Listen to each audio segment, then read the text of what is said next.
এটা 24 পরবর্তী বাংলাদেশ। এখানে কোন নৈরাজ্য সহ্য করা হবে না। কোন নৈরাজ্য করতেছে বাংলাদেশ জাতীয়বাদী ছাত্রদল পলাশবাড়ির মাটিতে তা ভাঙা জবাব দেবে। আমরা এই 17 বছর পুলিশের হামলা মামলা কিচ্ছু মনে করিনি। আমরা আওয়ামী লীগের কোনো দাম নেই। আর আপনারা এই অর্ধেক আওয়ামী লীগ অর্ধেক জামাত এতদিন পরে আপনারা দুনিয়ার আওয়ামী লীগকে আপনারা দলে টেনে নিয়ে এমন বানাচ্ছেন। আগে ছিল আওয়ামী লীগ, এখন হচ্ছে জামাত। আমার 17 বছর একসঙ্গে আন্দোলন করেছি। আপনারা আমাদের শরীর ছিলেন, তাই আপনাদের উদ্দেশ্যে করে বলতে চাই, আপনাদের এই সব সভা পাচ্ছেন, ভালো হয়ে যান। ভালো হয়ে যাওয়ার সময় এত সঙ্গে আমি এমপি মহোদয়কে বলতে চাই, আপনার দলের লোকজনকে বলুন পলাশবাড়ির চাঁদাবাজি এবং বিএনপি নেতাকর্মীদের বাড়িতে হামলাদের পরবর্তী করে আমরা কিন্তু পাল্টা জবাব দেবো। দেখেছি পলাশবাড়িতে এই চাঁদাবাজিরা আজকে পলাশবাড়ি পাহাড়ারি সমিতি আছে, সেই পাহাড়ারিরা তারা দখল করে নিয়ে চাঁদাবাজি করছে।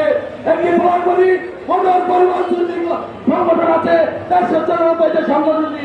আমরা দেখেছি আওয়ামী লীগ নামধারী সেই সাবেক মেয়রের বেতনরা আজকে জামাতে যুক্ত হয়ে তারা আজকে মোটর পরিবহন শ্রমিক জামাত শিবিরের তারা আজকে নিয়ন্ত্রণ করে তারা চাঁদাবাজি করছে।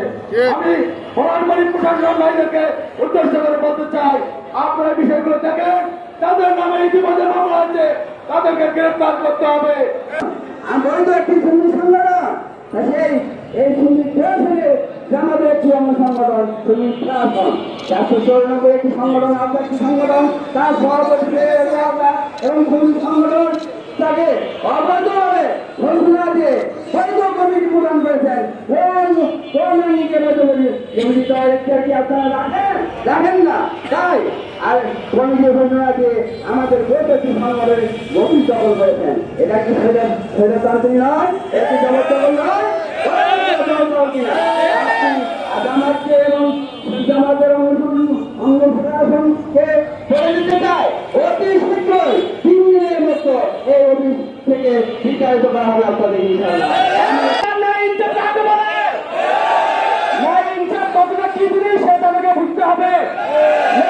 মানে মানুষকে হামলা করে না, মানে মানুষের বাড়িতে হামলা করে না, মানে চাঁদাবাজি করে না, মানে দালালি করে না, মানে দখলদারিত্ব করে না।